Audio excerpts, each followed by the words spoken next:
Have you heard about Mykonos? If not, you're definitely gonna hear about them today. Mykonos is an Indonesian dupe house that, in my opinion, is really, really up there with the best. Like, rivals Latafa, rivals Kudlush, could truly be considered as the #1. And I'm just basing that off of like the 8 or so perfumes that I've tried thus far from the brand. I haven't even tried all their stuff, but their fragrances are phenomenal. First up, we have Mayfair, which I actually think this packaging is quite cute.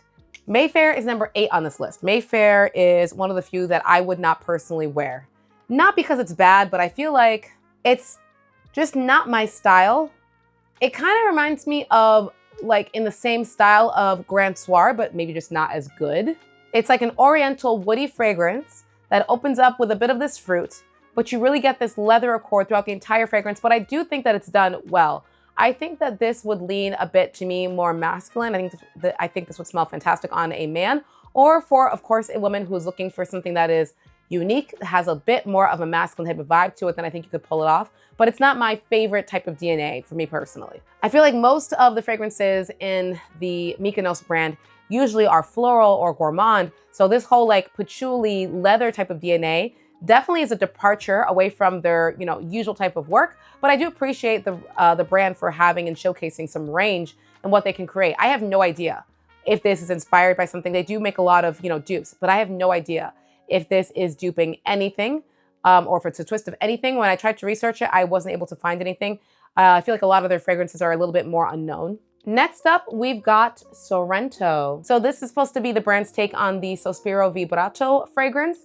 I've never been the biggest fan of that particular scent. Not because it's bad, but I don't know. I've always just found it to be kind of boring. Yes, it's fresh.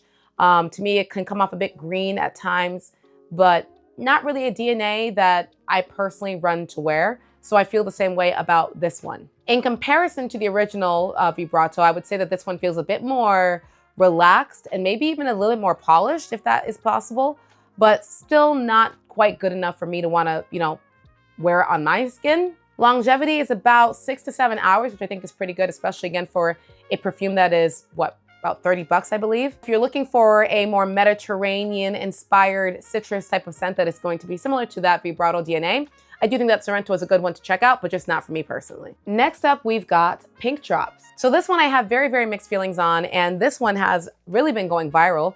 A lot of people have been calling it like the best strawberry scent they've ever smelled and all this type of hoopla. I really wanted to love this. My issue with this strawberry scent, I think it has an unlisted note of coconut or some type of butter note in here. And it gives that plasticky smell that I oftentimes detect with coconuts when they're done in a certain way, or butter when it's done in a certain way. And for me, it completely ruins the fragrance. It makes it smell like a $30 fragrance as opposed to something being a bit more elevated and elegant. I really wish they didn't do that. It was not necessary. If they had taken that out, then I would have described this as a very light, airy, pretty, feminine, fluffy, powdery, strawberry scent that is gorgeous.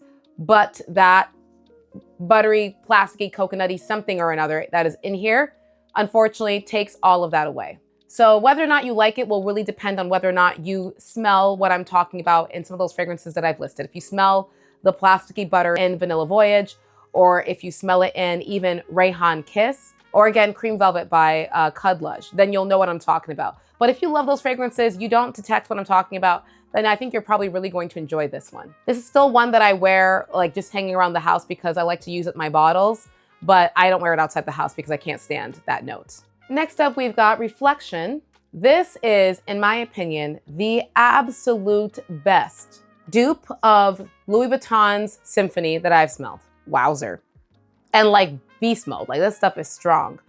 If you've ever tried Kudlush's Island Dreams, a lot of the negative feedback with that one, even though it is nice, is that that one can lean a bit too masculine for some female folk. And if that is you, if you feel that way, you should try Reflection. I think it's lovely. I definitely think that it does not lean masculine. I think that it is unisex, maybe even feminine leaning, in my opinion.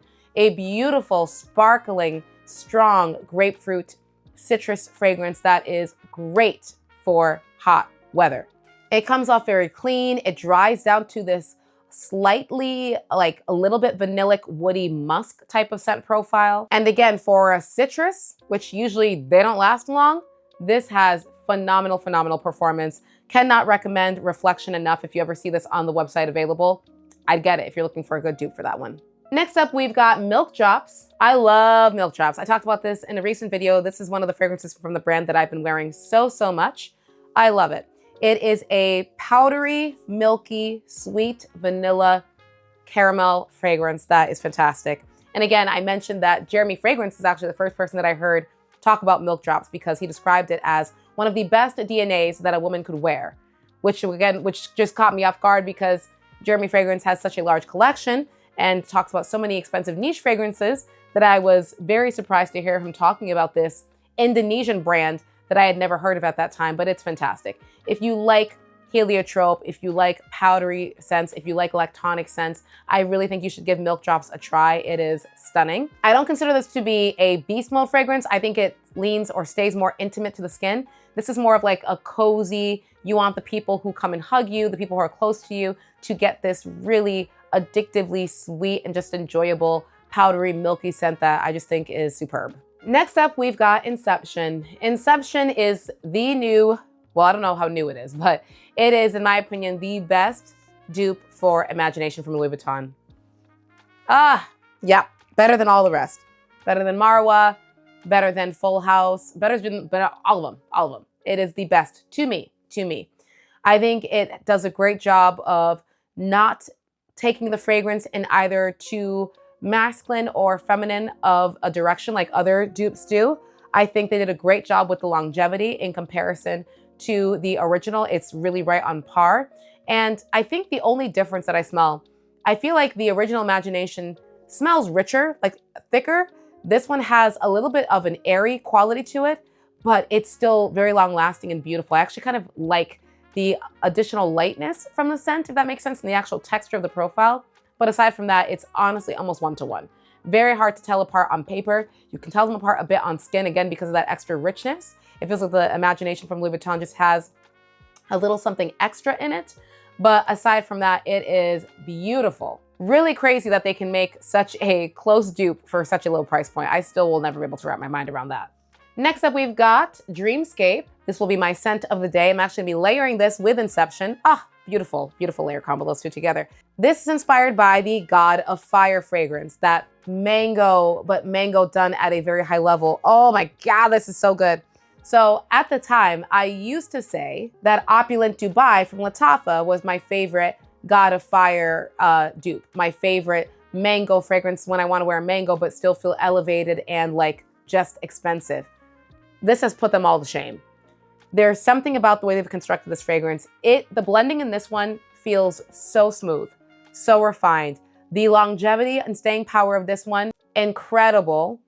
It is done perfectly. A lot of people will talk about not enjoying the oud that you can get in the original God of Fire fragrance. I don't think it's prominent at all in the Lattafa one, but in the original, that is one of the complaints for some people. This does not have that. This just has the most beautiful mango freshness that, again, just smells like it is done at a very high level, blended beautifully, and just comes off fresher, cleaner, and better performing than Opulent Dubai to me. I also even like the bottle better. I feel like the bottle feels just cleaner and very like I'm going to Greece or something. So this is my new favorite take on that DNA. Very heavy metal top as well, which is surprising. Absolutely divine. I'm telling you, layer this with Inception. Freaking just so good. Fun fact, Jeremy Fragrance also said that Dreamscape was one of the best fragrances that he would recommend for men. I definitely think it's unisex, but 2 cosigns from Jeremy Fragrance on this brand from two of the best ones from their collection. Fantastic. And in the #1 spot for me, we have Bonfire Vanilla. Of course, a vanilla was gonna be my #1 choice. How could it not be with what I like? So this I talked about in a recent video. Ooh-wee, it smells so good. This is literally Replicas by the Fireplace combined with Bianco Latte to me. It is sweet, warm, smoky, vanillic, marshmallowy, caramelly, Gaiac wood goodness all together. And this was actually the fragrance that really put Mykonos on the map because of how crazy viral it went. because of how good it is. The fact that it really takes that replica DNA and makes it, in my opinion, a lot more wearable and just a lot more enjoyable. It has great longevity. It smells high quality, like all of Mykonos fragrances. There's no like extra funk or like cheapness or any extra random notes in here. Like they all smell very, very clean and high quality to me. For the price point of this entire line, for the fact that you can get this 50 milliliter size bottle for $30 and it's so high quality, I could be suffering from recency bias, but I would put them as the #1 dupe house that I've smelled thus far. I think they're better than Lattafa. I think they're better than Cudlege in terms of just the actual quality of their smells. If we're not talking about anything else, we can't compare it to Lattafa's wide range of perfumes. They've got hundreds and hundreds and hundreds. Mykonos doesn't have that many. I think they're trying to catch up. But the actual smell for the price point, if those are the only two things we're talking about, I think they have them beat. I also think that their bottles are better. Personally, for my style, they don't look Oompa Loompa-ish. They look clean, refined, nothing crazy, but like something that I don't feel weird about putting on my dresser, you know? So yeah, if you have not yet tried out Mykonos, I would highly recommend that you do so. They sell out a lot. They just finally came to the States. They are available on the Beauty House website, but a lot of them are sold out, so you'll have to kind of check regularly to see which ones come back in stock. And they are also supposed to be eventually launching on TikTok Shop, but again, they're all sold out, so we'll see when that happens. I'm sure the stuff in the war is not helping that. So let me know, guys, if you have tried anything from this brand, if you plan to try anything from this brand, and I'll see you guys back tomorrow for our next episode.